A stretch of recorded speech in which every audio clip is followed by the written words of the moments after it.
The man who shot and killed a gunman inside a North Texas church yesterday says he never expected to have to use his firearm at church. Investigators in White Settlement identified the shooter as 43-year-old Keith Kinnenman. They say that he killed 64-year-old Anton Tony Wallace and 67-year-old Richard White during yesterday's service. That service was live streamed on YouTube. You can see a man get up from his seat and talk to someone. Then moments later, he steps back, pulls out a shotgun, and fires twice. Within seconds, armed parishioners were ready. Jacqulyn was one of them. Investigators say he fired the shot that killed the gunman. It is a close-knit congregation. It is a close, family type situation. So, I'm concerned and I'm upset for that. I don't feel like I killed a human. I killed an evil, and that's how I'm coping with the situation. Wilson served as a reserve deputy sheriff for 6 years. He says he conducts firearm trainings and practice for members of the church security team. He's also running for county commissioner in Hood County. We've learned that parishioners gave the shooter food on several occasions. Investigators are trying to figure out a motive.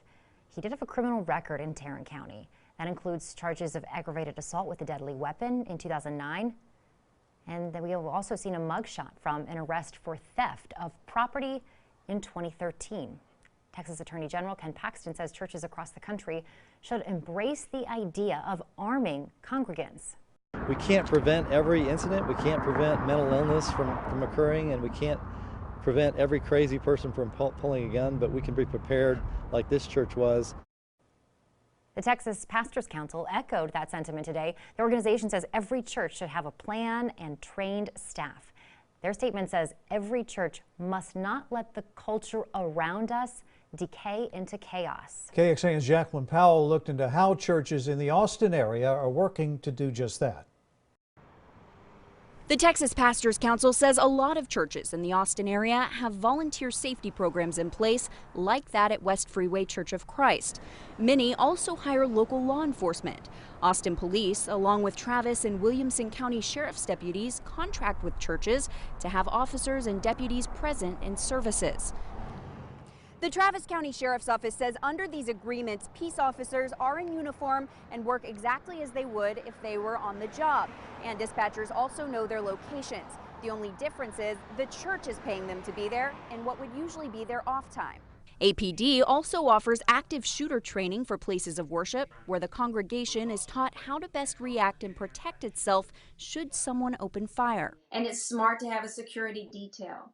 But most important, if they don't have security detail, but they do allow carry in church, then there at least is some good guys with a gun to stop a bad guy with a gun. State Senator Donna Campbell authored a bill passed this year that changed the way Texas law is worded, making it clear that people can carry concealed weapons in places of worship unless the church, mosque, or synagogue posts a sign banning weapons. She says in Sunday's shooting, she feels the new law worked as it was intended. Evil tries to invade the righteous, but in the end, righteousness will prevail. But we do need a plan, and the plan is one for protection. Jacqulyn Powell, KXAN News.